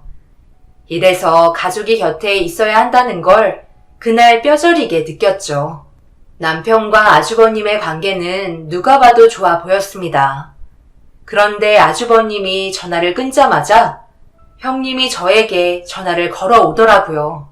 그때 느낌이 별로 좋지 않았습니다. 그리고 전화를 받자마자 예상했던 대로 수화기에 불이 날 정도로 저에게 막말을 퍼붓기 시작하셨어요. 동서, 설마 우리한테 손 벌리려는 건 아니지? 이 일에서 그이가 사업을 확장하지 않고 멈추고 있었던 거구만. 형님, 무슨 말을 하시는 건지 못 알아듣겠어요. 천천히 좀 얘기해 주시면 안 될까요? 저희가 갑자기 손을 벌린다뇨. 내가 그이 옆에 있었는데 요즘 사업이 힘들다며. 그래서 사업도 줄이고 있는 중이라면서? 돈 버는 게 당연히 쉬운 게 아니지. 그렇다고 우리가 힘들게 모아둔 돈을 동손에 줄 필요는 없잖아? 예전에 투자받은 금액은 전부 돌려준 걸로 알고 있는데, 그럼 우리도 신세진 거 없는 상황인데 굳이 도와줄 필요는 없잖아? 원래 인생이 그래. 올라가는 게 있으면 내려가기도 하는 거야. 나랑 그이가 이혼하는 거 보고 싶지 않으면 절대로 돈 얘기는 하지 않았으면 좋겠어. 도련님이 서운해할까봐 동서에게 전달한 거니까 잘 돌려서 얘기하도록 해. 입에 풀칠할 정도만 벌면 되는 거지. 너무 욕심 부리지 마. 그러니까 이런 걸 당하는 거잖아. 정말 혼자 북치고 장구치고 다 하시네요. 저희가 도와달라고 한 적도 없고 돈 얘기 꺼낸 적도 없는데 뭐가 두려워서 먼저 전화하셨어요?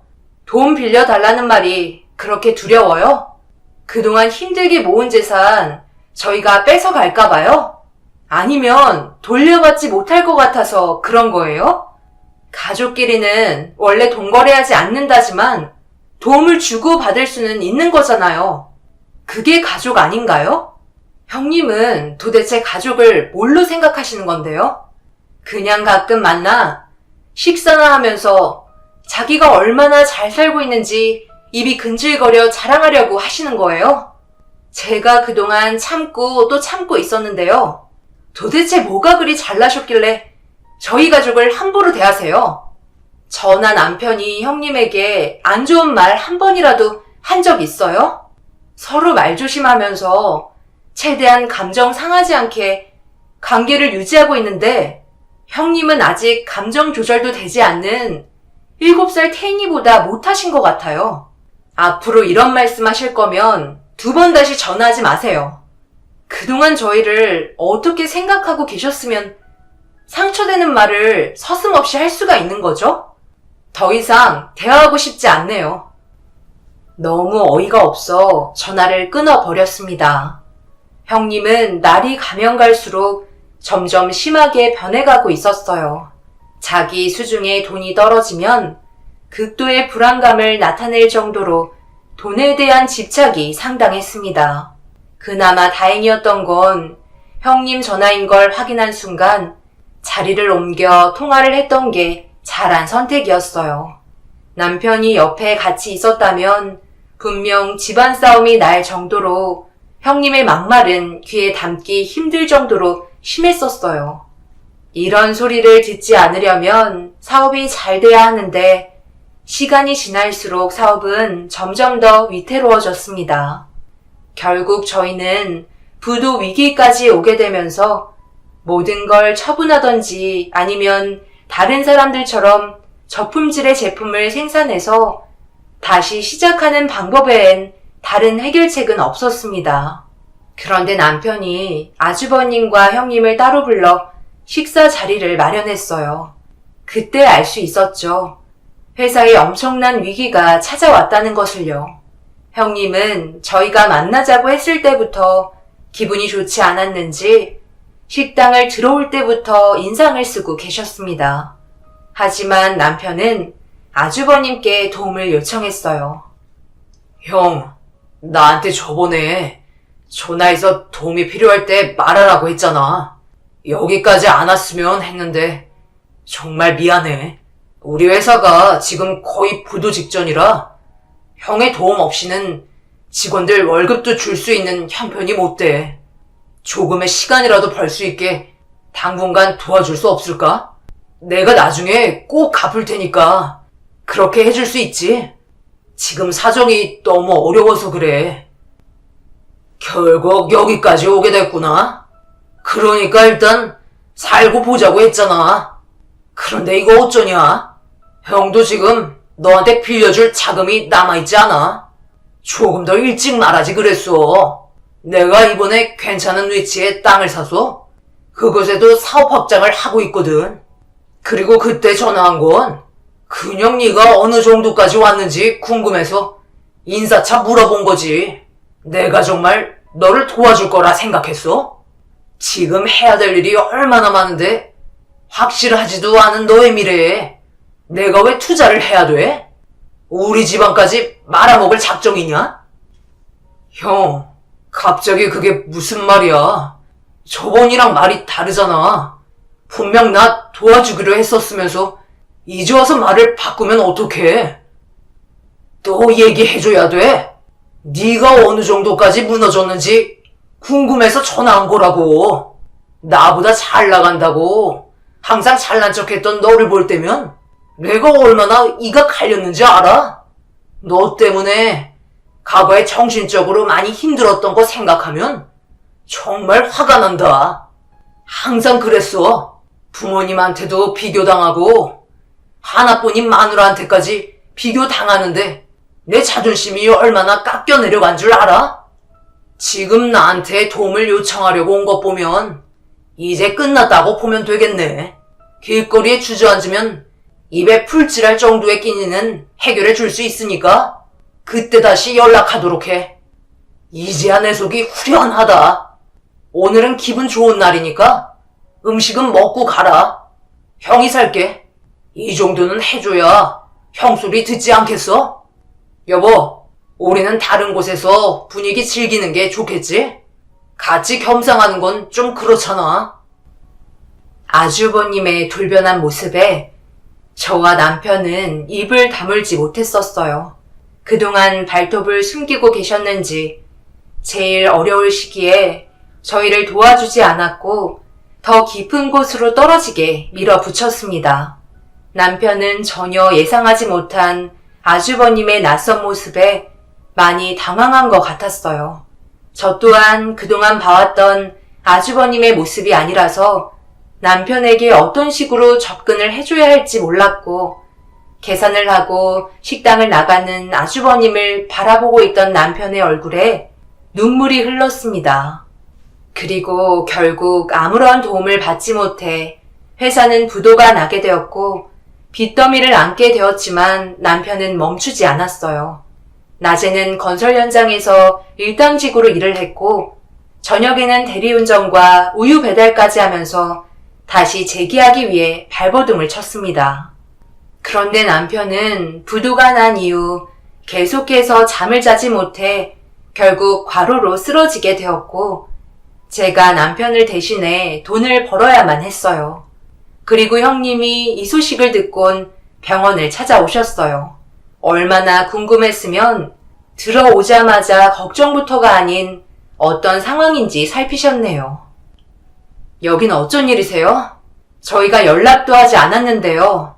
계속 추락하고 있는 모습이 궁금해서 찾아오신 거예요? 무슨 말을 그리 섭섭하게 해? 당연히 걱정돼서 왔지. 집안의 가장이 무너지면 그건 정말 끝인 거잖아.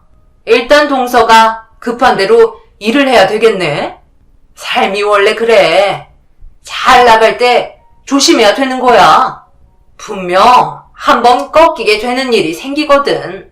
지금 딱 동서네가 그 시점인 것 같다. 언젠가 다시 일어날 수 있겠지. 하지만 내가 봤을 때 재기는 불가능할 것 같네. 도련님이 약간 뇌출혈도 있어서 꽤 많은 시간 동안 병원 신세를 져야 한다며?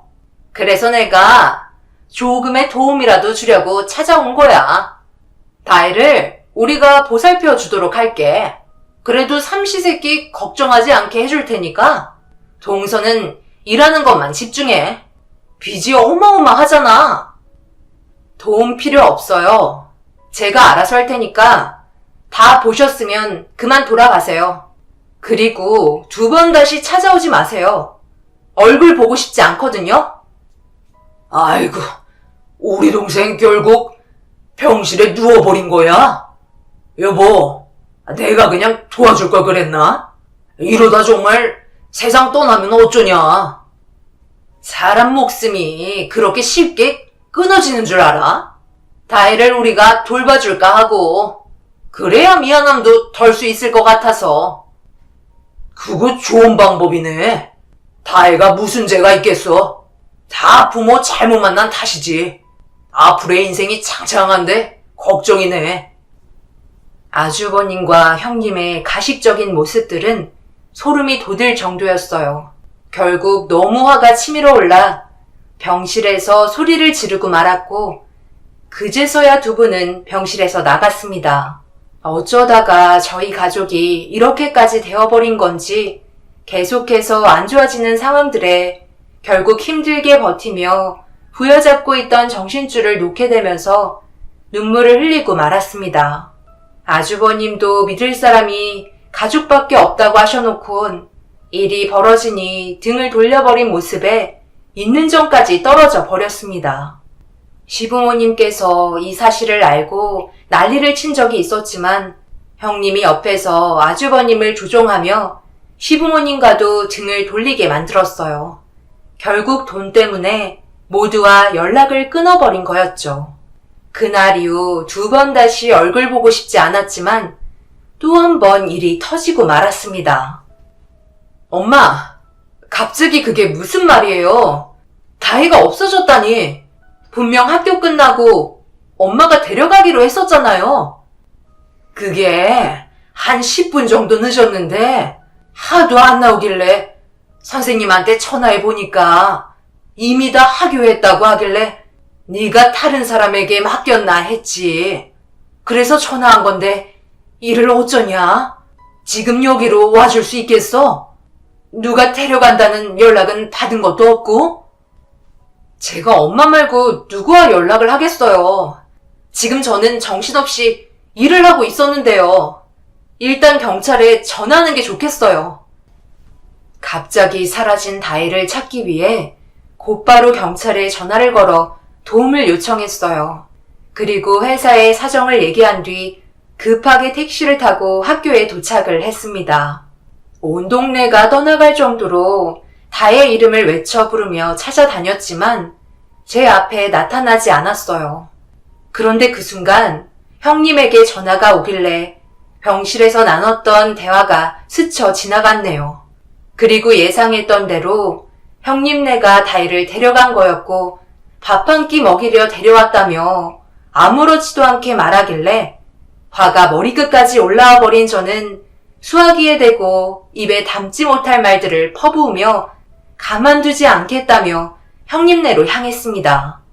그렇게 집에 도착을 하니 현관문이 살짝 열려 있더라고요. 그래서 급하게 신발을 벗고 들어가려는데 형님의 충격적인 말을 듣게 되었어요. 배고파? 그럼 밥 좀 주세요 하고 2손을 벌려야지. 그래야 남의 집에서 밥을 얻어먹을 수 있는 거야. 좀 더 큰 목소리로 불쌍하게 요청을 하라니까. 이래선 다혜 너한텐 찬밥 한 덩이조차 아깝겠다. 계속 2손 벌리고 있어. 더 간절하게 눈물도 좀 흘리고. 아직 배가 덜 고픈가 보구나. 안 되겠다. 큰엄마는 다혜 너한테 밥을 줄 수 없을 것 같아. 그냥 앞에서 먹는 거나 구경해라. 이게 지금 뭐 하는 짓들이야? 애를 앞에 두고 지금 뭐라고? 내 딸이 거지야? 나한테 말도 안 하고 지금 내 딸을 데려가? 다혜 너 손 내려. 시킨다고 그걸 하고 있으면 어떡해? 정말 그렇게 안 봤는데 인간 이하의 짓들을 하고 있네. 너희들이 앞으로 얼마나 잘 살아갈지 모르겠지만 분명 그 끝이 있다는 걸 명심해. 너희 입에 들어가는 캐비어가 사치였다는 걸 분명 알게 될 거야. 저는 딸을 데리고 급하게 집으로 돌아왔어요. 제 자식을 건든 건 절대 해선 안 될 행동이었고 결코 용서해 줄 수 없었습니다. 너무 화가 치밀어 올랐는지 집에 와서도 분노를 가라앉히지 못했어요. 형님에게 뺨을 수십 차례 올려붙여도 시원치 않았지만 그렇게 하는 순간 제가 지는 것 같았고 똑같은 인간이야에 취급받는 게 싫어 꾹 참고 있었어요. 그러다 보니 분출을 하지 못해서 그런지 다혜를 보며 오열을 하고 말았습니다. 그런데 그 순간 초인종이 울렸고 눈물을 훔치며 현관문을 열었는데 저에게 속달 우편 한 통이 배달이 되었길래 뭔가 싶어 봉투를 뜯어 내용물을 확인해 봤어요. 그리고 곧바로 시모에게 전화를 걸었습니다. 어머님, 이게 뭐예요? 저에게 왜 이런 걸 주신 거예요? 제가 이걸 가지게 되면 아주버님 집안이 어떻게 될 건지 아시잖아요. 그래서 너한테 준 거야. 나는 도저히 이런 걸 보며 살 수 없겠다. 그런데 차마 내 손으로 태곤이를 끌어내릴 수가 없을 것 같아 너한테 넘겨준 거야. 분명 그동안 쌓아왔던 게 한순간에 무너질 테지만 그래도 어쩌겠니? 그놈들은 이미 사람이 아닌걸. 우리는 이미 결정을 내린 거니 나머진 다혜엠이 너 손에 달렸다. 부탁하마. 결과가 어찌 될지 모르겠지만 이렇게 사는 건 아닌 것 같다. 저에게 배달된 속달 우편 한 통에는 엄청난 내용이 담긴 증거물이었고 경찰에게 알리는 순간 아주버님의 회사는 나락으로 떨어질 게 확실했어요.